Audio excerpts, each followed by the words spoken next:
Thank you all for joining us tonight. Good evening-ish. Thank you.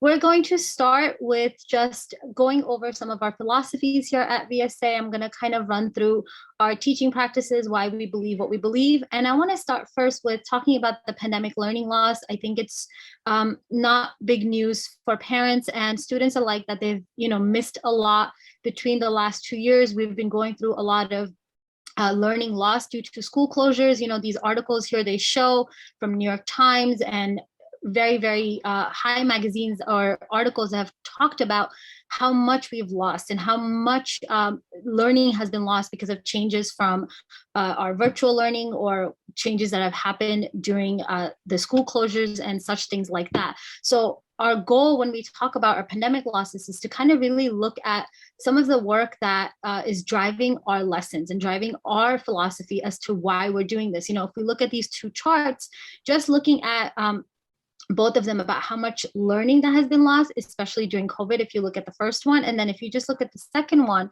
between the span of such a short amount of time where we see that plumb happening in the learning of our students. And, within the short amount of time, this has occurred, and a lot of times people say, oh, the shift between the learning and virtual, that's what's happening.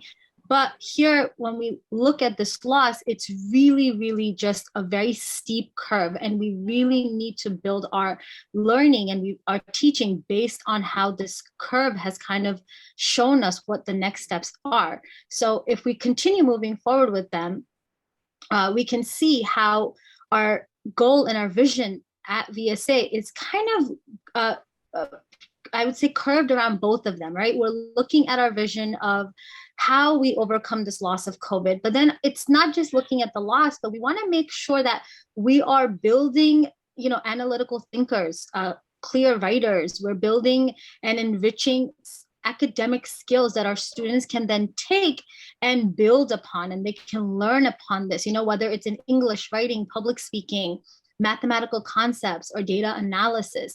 We want to make sure that we're building these students to give them the skills and also look at the learning loss. So there are two things that are happening at the same time, and we want to make sure that we're doing both of them and we're approaching our students with this need for what it is that they need to keep moving forward, So as we continue again looking at these well-rounded student profiles, we're looking at every aspect of it, right? We're looking at our students academically, we're looking at our scores, we're looking at them, how they are intellectually curious. What are the different things that make our students' profile? And we have to address the academics. Everything else comes together, but academics is a huge part for students. They spend majority of the time in the classroom, or they spend majority of their time learning the core values and core skills. So we cannot avoid that part of the student, even though everything else is just as important. We have to focus on that.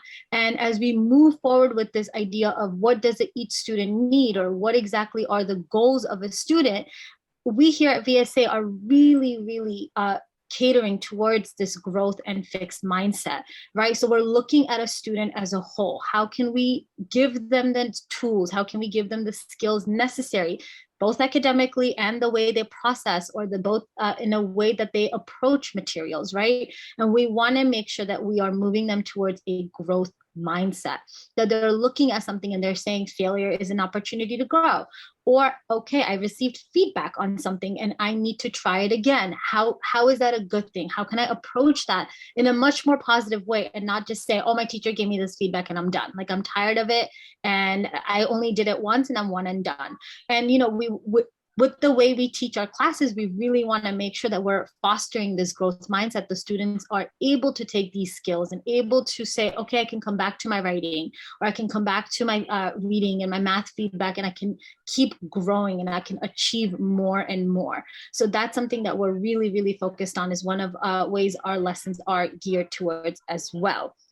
And then we also want to make sure that as we go through this, how is it that we do that? How do we say, or how do you foster a child to say, I received a feedback, or I received something that I might not be happy with first. How can I continue doing more? How can I get myself up again and say, I want to do more? And for that to occur, we look at some of these steps here. And I just want to kind of talk about this idea of embracing imperfectionness, and this idea that we can take our work and we can take our work that we might not have done the best on, and we can still say, okay, I can come back to this. And it's not just an academic skill. That's such a valuable life skill as well, that all of these things that we are teaching, either with our writing process, or we're looking at it through a math problem, whether it's through lessons that our wonderful teachers are giving, these are skills more that they are learning as we move through all of our work that we do here at VSA. So it's such an important skill that you have alongside with academics, I think, that we kind of like to foster here. And it's crucial to student learning and student processing. Oh, thank you. One of the things that is extremely vital in our lesson planning, in our lesson administering that we do here at VSA, is looking at activating the learning pyramid. A lot of the work drives behind this learning theory pyramid. And that is, if you look at the bottom part of it, is much more that has to do with discussion group, practice by doing, and teaching others. And we want to make sure that our students are given opportunities to look at all of them. Lecturing and reading and demonstration is one part of it, and it's a small part of it, right? And we make sure we have valuable teachers that are enriching these skills. However, we also give our students a lot of time where they are practicing by doing, practice that's monitored, practice where feedback is given. So, these are valuable skills, and these are studied methods that show and they prove that it improves retention, it improves learning experiences, and we are very, very aware of what it is that we need to do to foster that. So these lessons are built around these methods of learning that are proven to work and proven to help our students grow. Something else that we also look at is the spiral learning method. And this is such a crucial method because, a lot of times, if you look at math, topics build, if you look at reading, processes build. And our students sometimes are, oh, I'm done and I don't need to come back to this. And with this spiral learning method, what it does is that it hones and fosters the skills that it goes into their long term.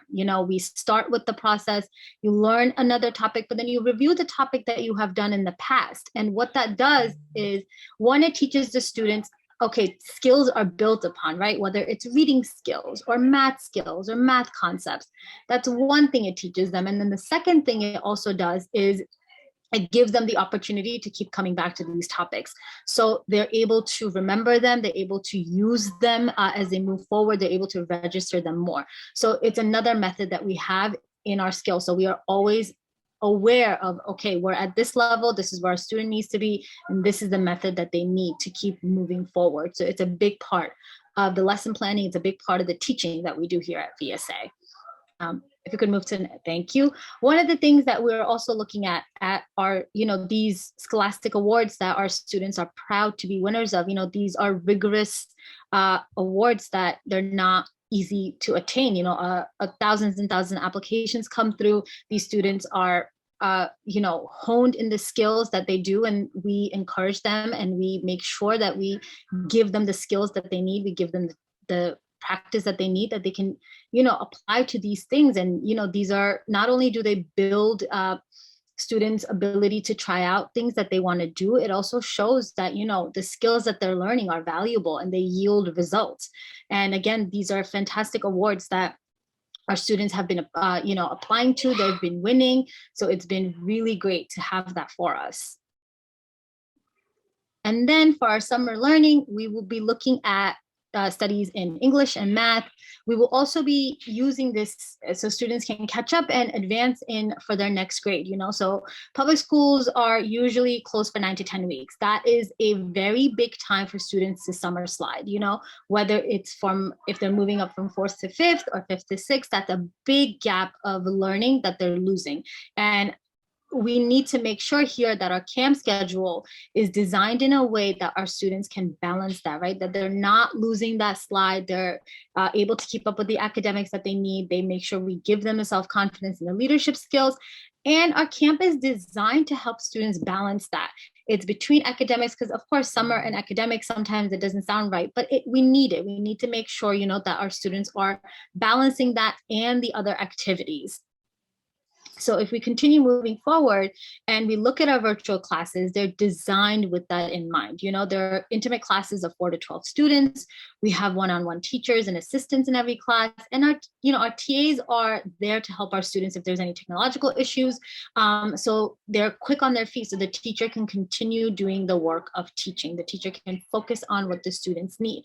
And again, we need this so that our students are engaged. It's a time where they do need to balance out both that academic part, and they also need to make sure that we provide that for them. If they're there, we have to do that. And our staff is there to make sure that they don't miss any classes. They're reminding students if there's any issues that are happening. Our teachers are extremely skilled in making sure that our students are active, that participating.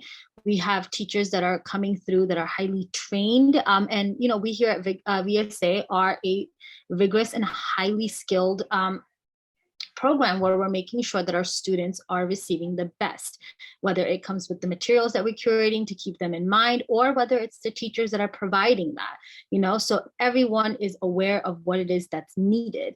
And our classes have key one-on-one time. And I think this is very, very crucial because our Zoom breakout rooms are there to meet with students to discuss their progress, to help them understand feedback, to help them make sure that they are interacting with the material that's happening.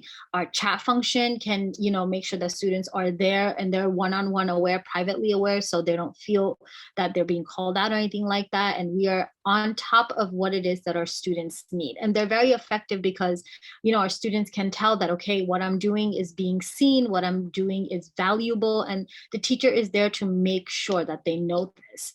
So it's a key part of the work that we do here.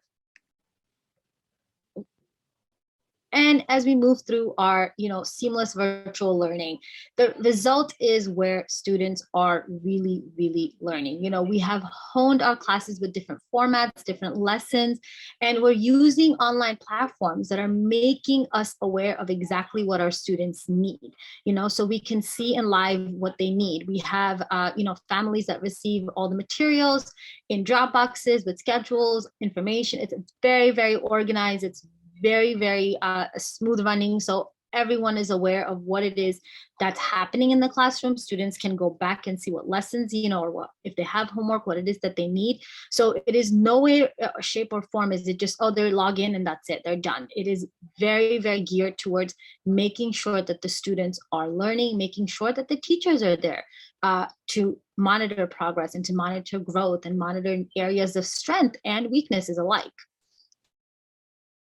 And if we can look at our camp schedule over here, we have, running from June 27th to August 19th. And we have 2 different groups, and if you look at the way our schedules are, we have designated breaks, both for grade 1 to 2 and 3 to 8, because we want to make sure that our students are up and moving when they need to, and they're able to they're able to up and move, so they're not just in front of the screen. So when they come back, they're back and they're focused. Our gym breaks are designed with different forms of active classes, whether they're doing Zumba, whether they're doing yoga. There is an instructor there that's trained and that's available to do this via Zoom, and they are moving. So they get that break that they need. And, it's just as important as being in front of the camera and doing the work that they need to do. So it's a great schedule that's built in with students in mind. Hi, everyone. Let's talk about first the foundational period for children. So we know that the period from ages 2 to 7 are the most important years for your child's brain development. And like Ms. Monica said, with the pandemic and falling behind with that a little bit, it's more important than ever now that they have an opportunity to really lay the foundation for holistic education. And like we said, we're not just focusing on one piece.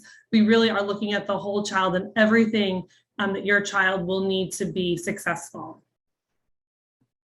So the 4 principles of early education that we of course want to encourage a love of learning, which all of our teachers here at VSA do on a daily basis. We want to focus not on the depth, on the breadth. We don't want to overlook emotional intelligence. That's so important to this whole process. And we don't want to treat young children's education as merely a precursor to real learning, because it is. So, that foundation and the stronger foundation that they have now at this age, especially the very young ones, the more successful they'll be as they go up through the ranks of learning. So how children learn language? Well, a strong grasp of language is at the heart of writing. And so we need to start at the very basics and move up. Now here at VSA, we will do a diagnostic test for your child. So if you're not exactly sure where the need is, the diagnostic test will tell us, do we need to start here at the basic or move up a little bit? And your child will get exactly what they need. So starting here would be the basic phonemic awareness, which is the ability to focus on those phonemes, those simple phonemes and spoken words. And here's an example of some of our phonics lessons. So those first and second graders, so important. They're going to be exposed to the digraphs and blends and endings, vowel, the rules, which letters go together and make which sounds.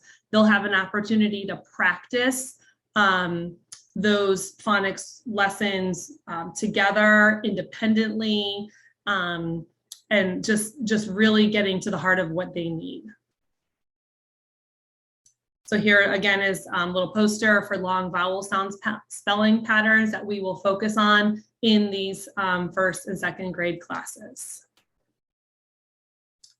So the importance of reading fluency. So it really bridges the gap between word recognition and comprehension, which is the ultimate goal, that your child can comprehend and be a fluent reader. So we want them to move from being, from the decoding piece, which is the basic phonics, to becoming fluent readers. And what that means is they're going to pay attention to accuracy. They're going to learn to read with expression. We don't want them to sound like robots. We want them to know if they see exclamation points or different punctuations, how that should be coming across as a reader. The pace, we want to teach them that it has to sound natural, and it should sound natural. Punctuation, like I said, they're going to change their voice based on the punctuations that they see, and that will become automatic. And comprehension, which is really important, because once they can do all these things, then they're going to understand what they're reading. They're going to be able to answer those more complex questions, which will go across to all, not just these basic classes, but writing and the higher level. And there'll be math, those math problems get a little bit longer, the word problems, that's going to come into play there too, and they'll be able to do that very successfully. So here's some strategies that we use to teach reading to the young students. We're going to teach sounding those out, the phonemes and the vowel sounds left to right. We're going to be doing a lot of looking at the pictures and how can that help us. And if we don't know a word, what do we know of the word? Do I know any of those parts? And does it look right? Does it sound right? And most importantly, we always say, does it make sense? Is the answer you're giving me or the word you're coming up with, does that make sense with the rest of what you're reading?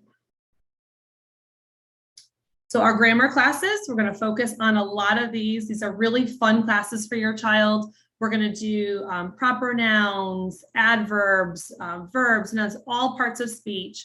We're also going to focus on those irregulars that that don't follow any of those rules, and we're gonna think of ways that they can remember those. We're gonna do lots of whole group. We're also gonna do independent practice, lots of practice, like Miss Monica said, and we're also going to talk about like the dialogue, the quotations, and when are we going to use those, and setting the stage with all of that is really going to help them when they get into those deeper writing classes, when they're going to know how to use these, when to use these, and such.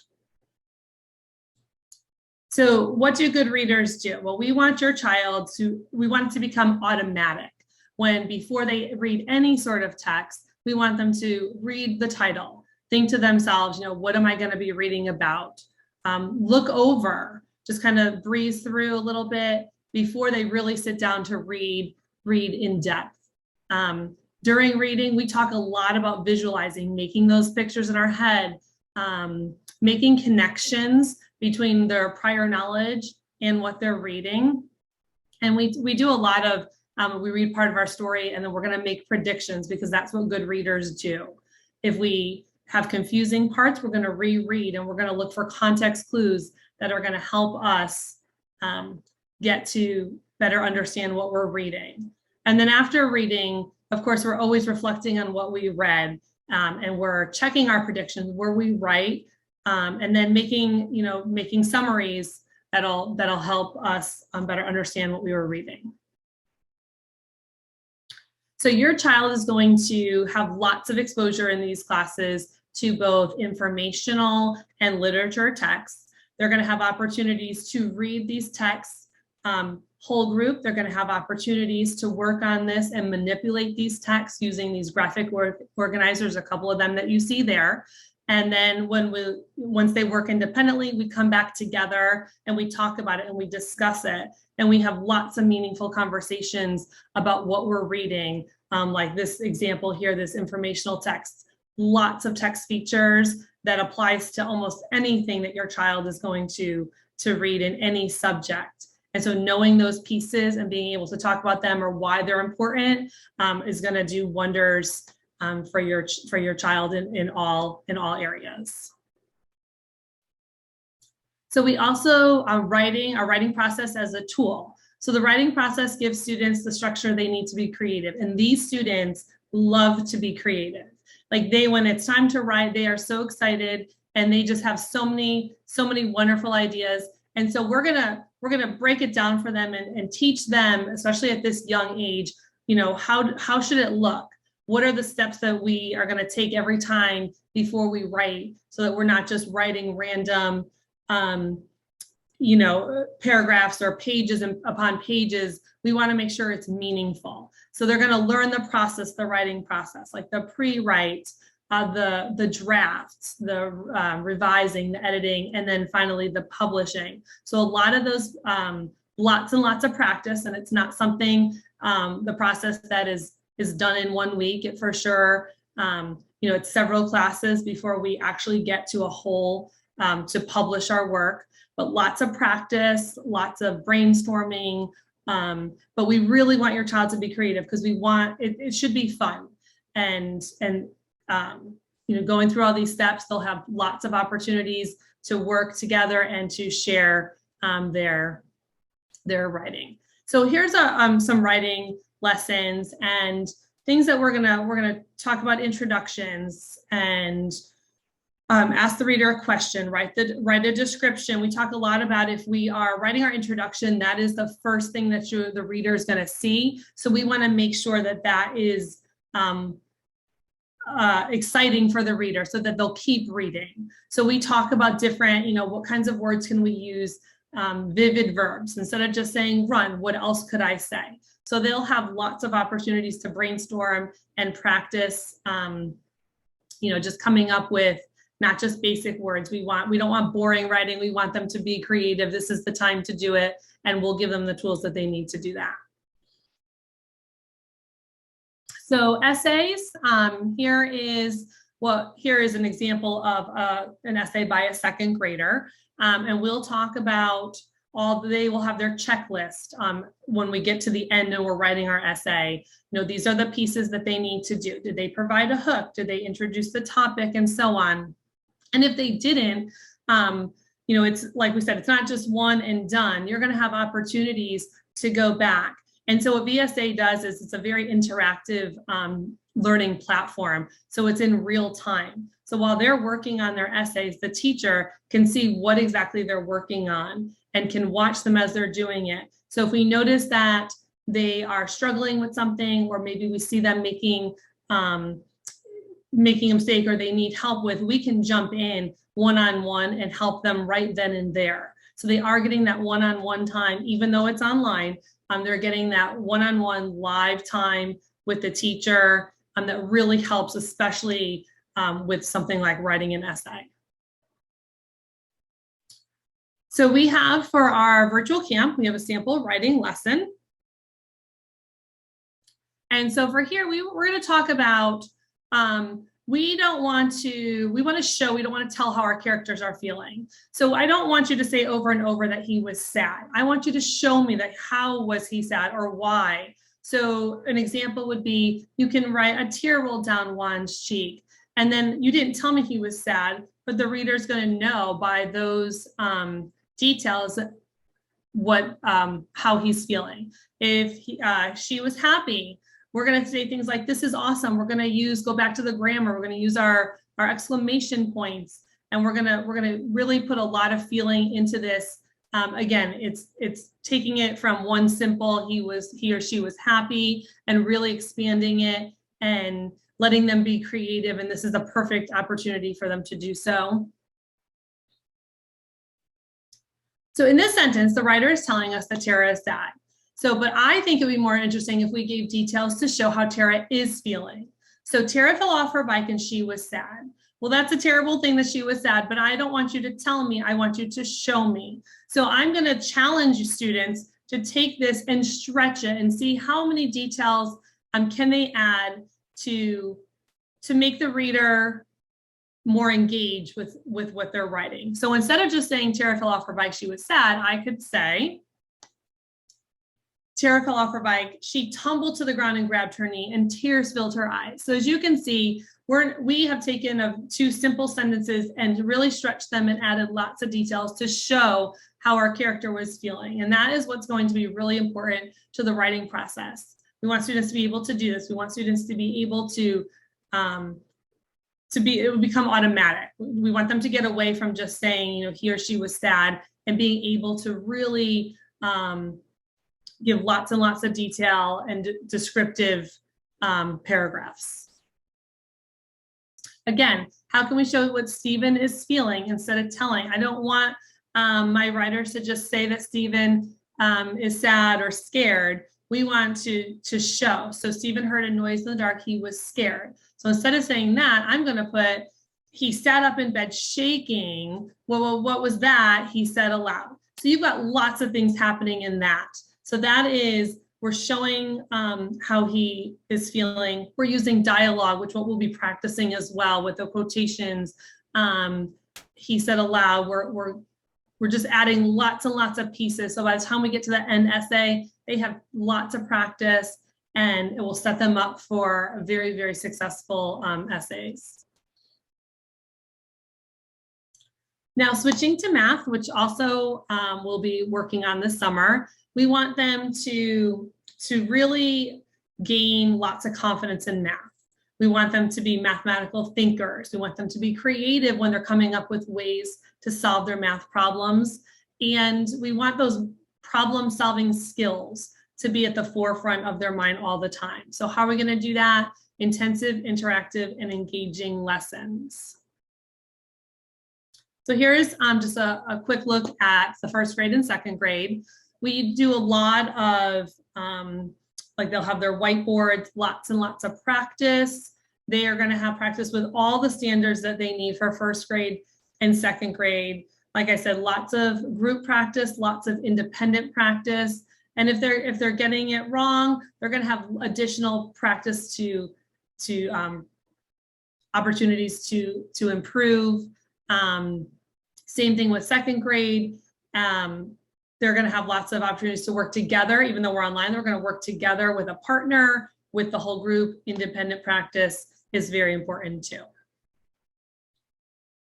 So here is the first grade camp math curriculum. So even if your child is in VSA during the school year, rest assured that they will be getting not the same exact thing that they've gotten. They'll get the practice that they need, different lessons, but targeting what they need to be successful. So here we have regrouping. We're going to practice switch shapes.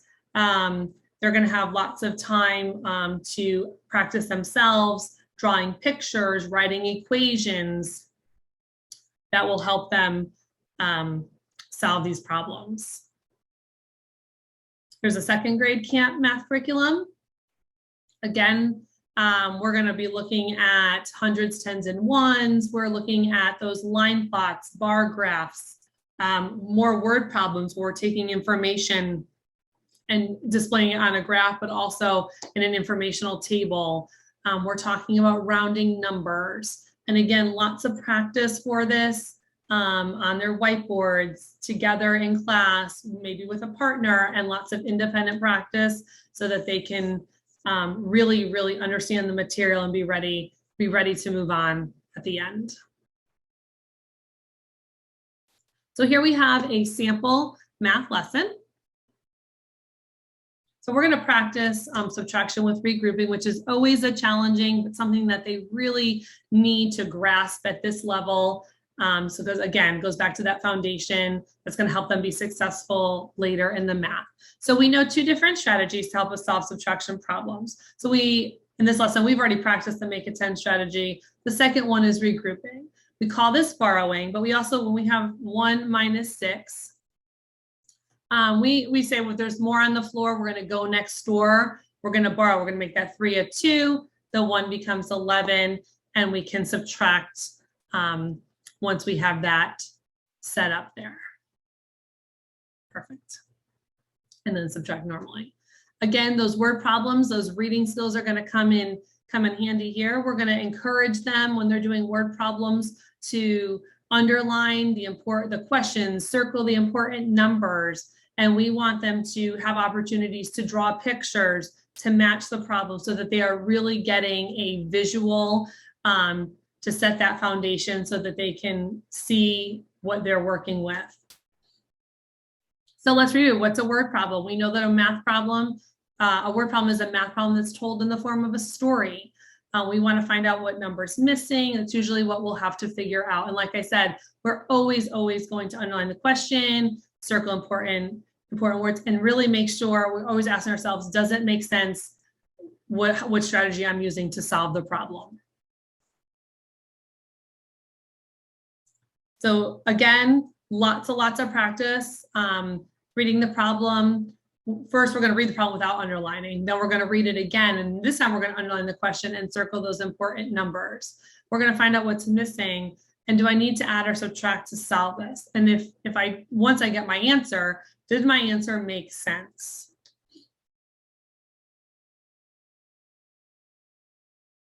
Here would be 1. Marcia has 48 sheets of colored paper. We're going to circle the 48. She makes a dollhouse with 31. We're going to circle that 31.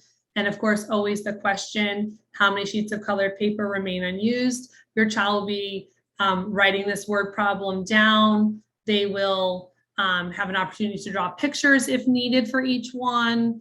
That will really help them have a strong mathematical foundation. Okay, so for our Friday fun, every Friday it looks a little bit different where we take a break a little bit from the academic and then we kind of expose our students to different range of activities. So we start with gym time, which they're exploring, whether it's the yoga, the Zumba, the different form of physical exercises.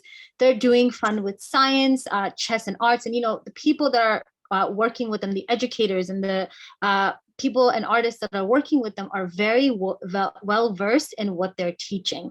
So, the students are going to be taught these things and they're going to be able to do creative work, and they're able to kind of really take that Friday and really turn it into something fun yet engaging and academic and a fun learning environment for them that they can do. And there's a different range of activities that we expose them to. Something for Friday fun, I think that we really like, if we move forward with the slides, Ms. Jennifer, is, we look at our global speaker series. Thank you. And this is really great because we invite speakers that are not always just educators, but speakers that are working in law, science, art, business, a range of careers. And these people come, they present to our students, they present their journey, they present their educational background. And the best part of this is that they get to interact with our students. Our students get to ask questions. They get to ask, what are some things that you can actually show us in real time? And I always think that this is a great thing that we do because, sometimes when an educator or when a teacher is speaking to the students, they think, like he or she is just saying it. Like they're just saying it to say it. But when they see people that are, working in these fields in real time, it opens their minds and they understand exactly what is out there in the world. What are things that people are doing and what do they need to do to engage in this? So it's a really great speaker series that we do, inviting these wonderful people to come and speak to our students. And like I said, there are in a range of things. It's not just, people that are working in whether science and engineering, but we have lawyers, designers, game designers, 3D artists, organizers. So it's a range of fields and careers that our students get exposed to. And it's very, very enlightening for our students, and they engage in wonderful dialogue. And these speakers come in and they answer our questions that our students have, and it's a very great learning experience for them. All right, I'm just going to go over some frequently asked questions, and then if you have more questions, we'll stay back and we'll also answer those. So just some general questions that you might have about class ratio. For our first to second grade, class sizes were 4 to 8 students, and then third grade and up, we do have 4 to 12 students with one teacher and a teacher assistant, which is always present for any technical issues or anything that our students may need right away. So they're always there to help. And our camp teachers are extremely qualified. They go through a rigorous process. Ms. Julia has very high standards for her teachers, and she makes sure that whoever is doing the work with the students are the best that the students deserve. And everyone goes through a rigorous selection process, and we have teachers that are ranging from 4 to 18 years of experiences, winning multiple teaching awards. So they are really there for the students and they know what they're doing.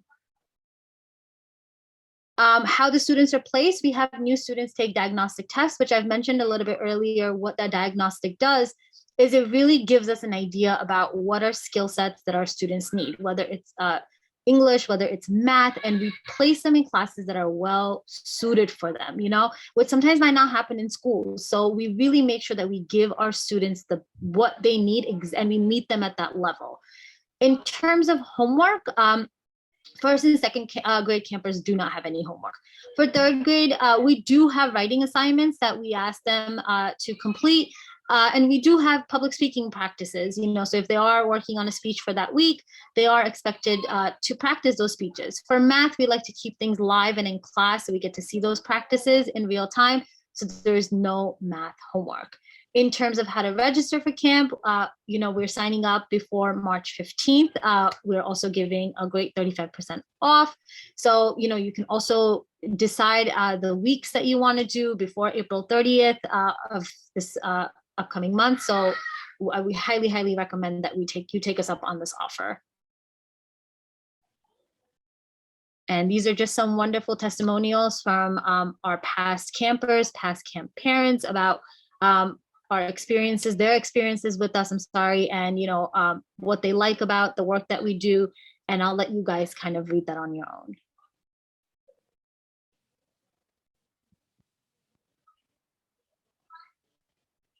Our link below will also give us what our teachers are. We can learn about them. You can see a brief presentation of each of the teachers, their experiences, and you can hear from them firsthand. So Ms. Julia, if you have more to add to that.